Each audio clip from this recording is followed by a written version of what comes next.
Cow guys, look at this. There's like no snow here. Excuse me. Where the heck are we? Well, we're on our way home from Whitewood Livestock Services. That corral that we set up at the neighbor's place at Bruce's,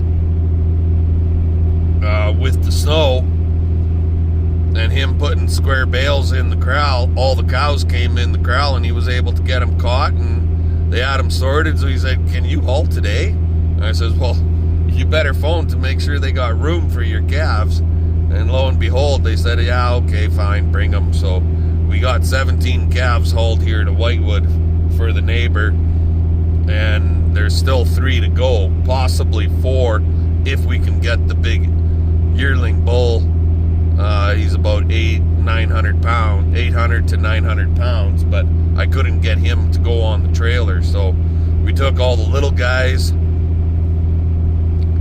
They're in the Whitewood, and there's 3 little ones left. And when I say little, those last 3 are really little. They're like 250 to 300 pounds each, and then that bull.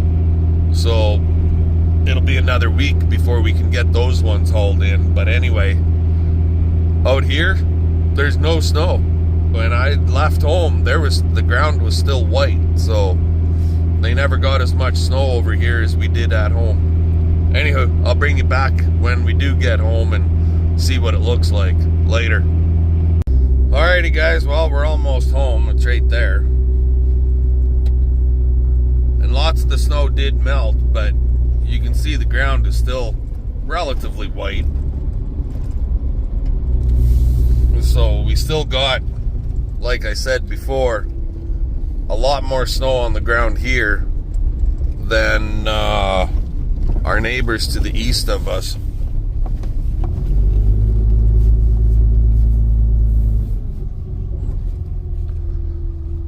A lot more snow in my yard anyways.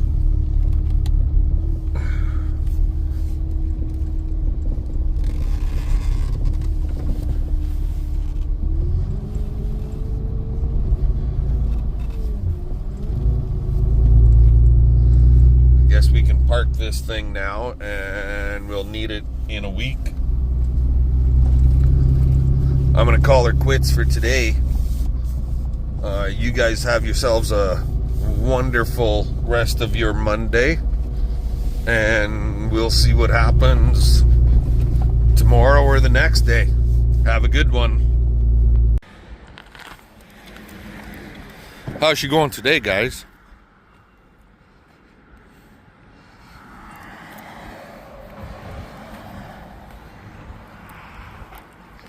We've come up to look at some equipment.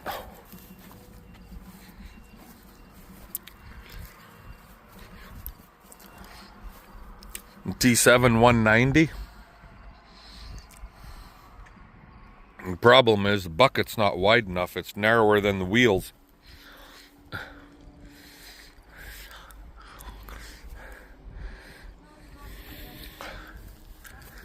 But she should have the horsepowers to do the job we want to do. Right? It'd be big enough for us. I'm not buying another blade. Oh, my ears are all plugged. The sinuses are all plugged. Where the hell are we? We're in Dauphin, Manitoba. You want me to lock it?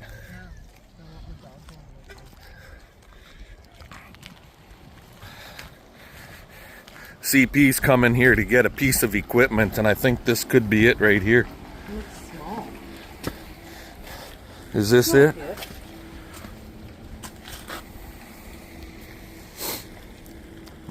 A TS 248 XD. I don't think this is it. This one's $59.99. I think that's it. Yeah, that's her.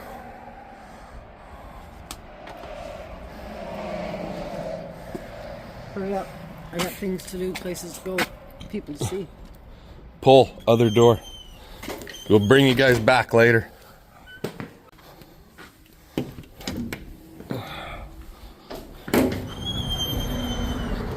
Alrighty guys, well this is it. This is definitely the unit that we're getting. 48-inch cut, 23 horse, Husqvarna. They're looking for the bumper that's supposed to be mounted out front here. She's brand new. I found a used one for $4,800, and these suckers right now, this particular one is $46.99, so $4,700 with 3-year warranty, right? Yep. The only problem is I had to drive all the way to Dauphin to get it. They wouldn't ship it to me.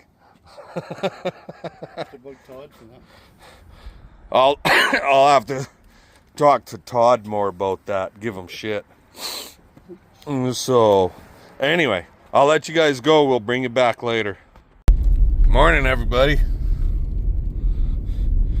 She's a foggy some gun here this morning. Actually, at 6:30, 6:45, it wasn't so bad. It's getting worse as time goes on, actually. And what are we up to? Well, right now we are on our way to wood country because we've got issues with our water system.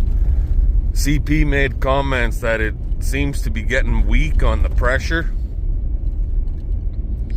and yesterday it actually quit. We lost all pressure in the house.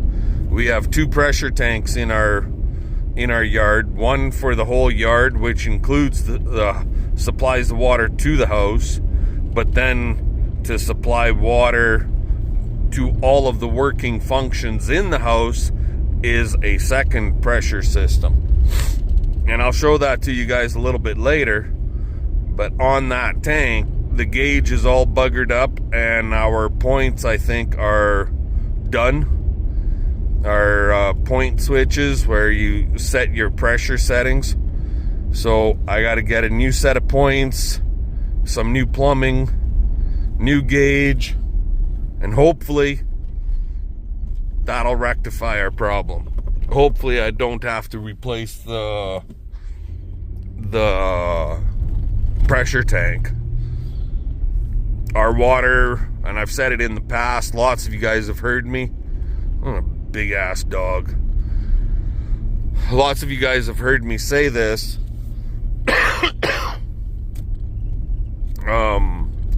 Our water is really hard on all of the waterworks that it flows through.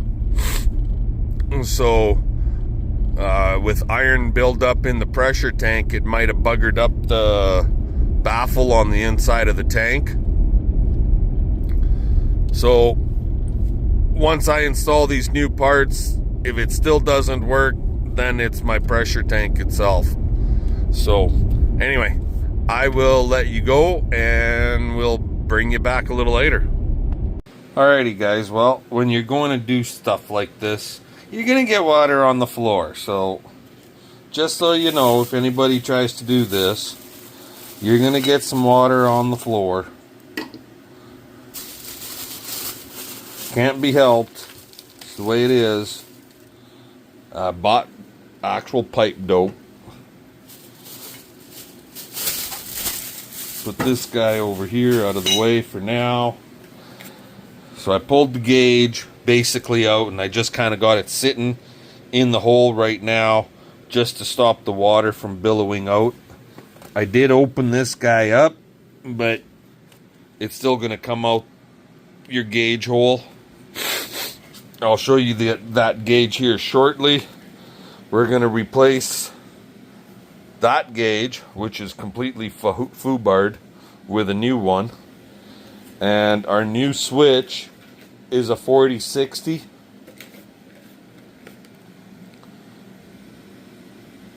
So you can see where it says PSI, and on 40, off 60. So it cut in at 40, cut out at 60. I'm going to go ahead and get this in and bring you back here in a minute or two. Alrighty, you can see he's installed, but this was the old one, and you can see he's pretty corroded, rusted out. He was done like dinner. And so and with the cover off, you can see this guy here. Let me get my flashlight. He's pretty rusted up, so we're gonna go ahead and replace the switch itself.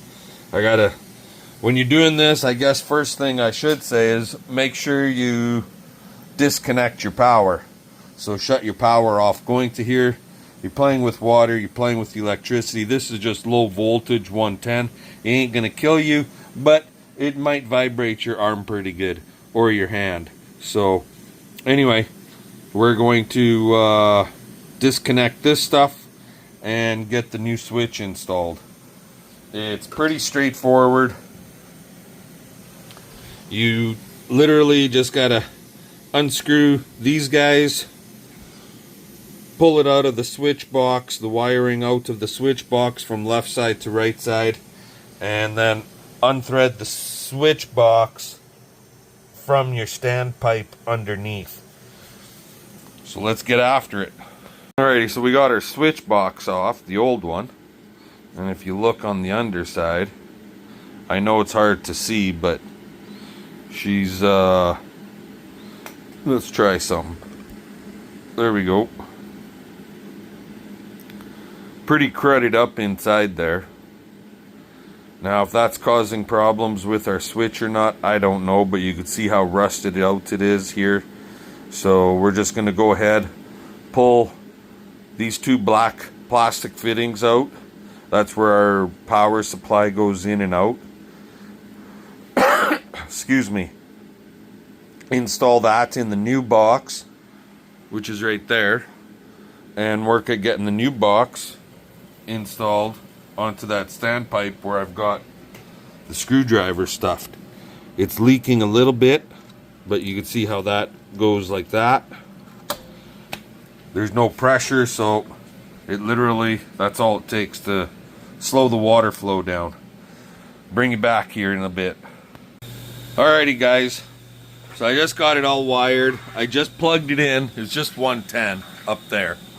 Anyway, and now we are letting the pump kick in to fill the tank. Once the tank gets filled up, then we'll start building pressure. That's the idea.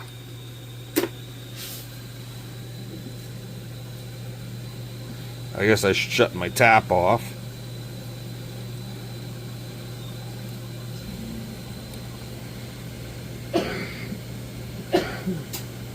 Off and off. And there we are. And it should climb, because the switch is a 60 PSI cutout.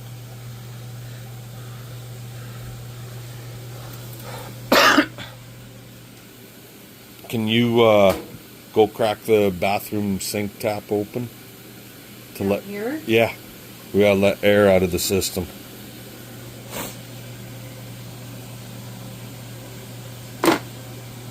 So like I just said, CP to crack a sink tap, and as you're filling your lines, some guys say you should crack every tap.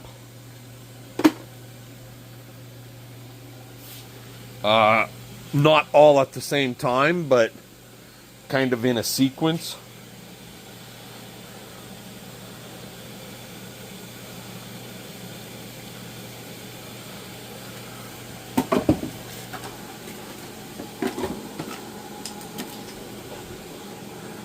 Now you're getting rid of shit.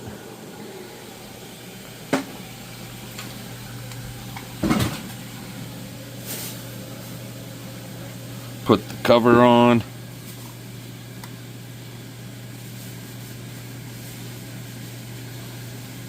And like so, that's the cover for the old one, so it's more or less garbage. And it'll actually tell you on the inside of these covers how to wire it. Right there.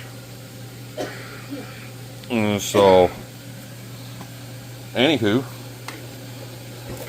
we're almost there.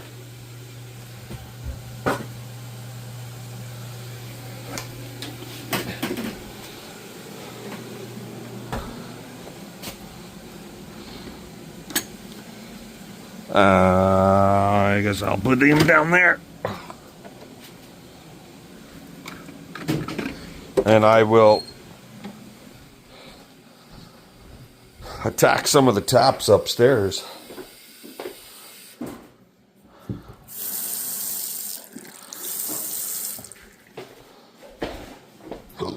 Ow.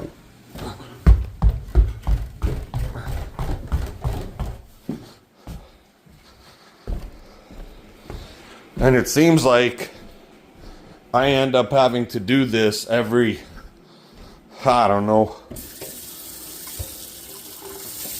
5 to 8 years is all I get. No air coming through here. Go to heat.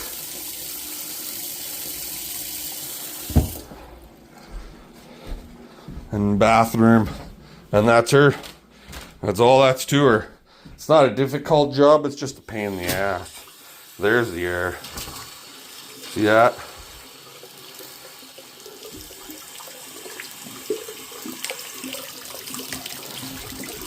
Alrighty, I'm gonna let you guys go. We'll see what happens later on today. I still gotta unload that lawnmower. But Jeremy's here trying to figure out the grapple on Big Blue. So I'll go check in with him and we'll see what we do after that. I gotta run a bale out to the cows yet too. I figured water in the house, happy wife, happy life, right? So later. Alrighty guys, well, funny story here. Yesterday, on the way to Manitoba, I was telling CP I gotta get into the shop or get into a parts store and get a new fan belt because I felt that this one was starting to get weak. Anywho, yep, it was getting weak. I just started the truck and it broke. How about that, eh? So I guess I gotta get to a shop and get a new fan belt. New serpentine beltages. Some of my big guns. At least it's back home in the yard. Just we ain't gonna be going anywhere with it for a while. And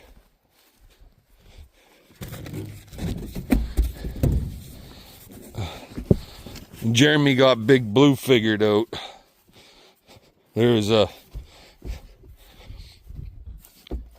I had the 2 pink wires on the harness crossed. And then he had to, when he got it straightened out, well, now that we know, then he had to go into the computer and do a reset on the bugger. But she's up and working. So slowly but surely things are coming around, right? We think. Anyway, later. I'm thinking CP is liking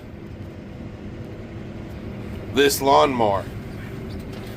She's been going nuts cutting grass.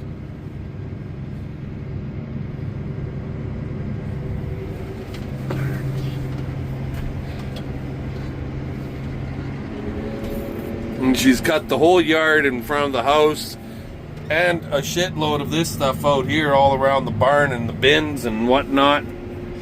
Don't get me wrong, like, having that grass cut short before we get winter, big snowfall, will be a lot easier for pushing snow.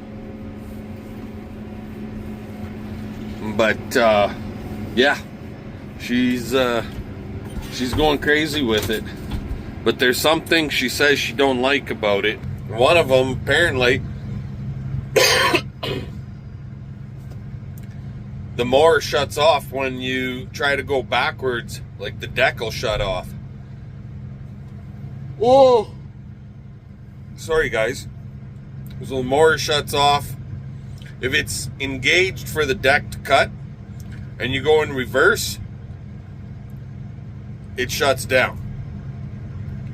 And apparently she's not heavy enough, so when she's going in around the trees, if she leans ahead, she doesn't got enough weight on the seat to keep the switch activated, and it shuts off. So I'm gonna have to play with the setting on the seat. But it's cutting grass like some gun. So anyway, at least that's one thing that's working. I got to get my truck unhooked from the little trailer and get it into the shop and figure out how we're gonna get this serpentine belt fixed on it. So talk to you guys later.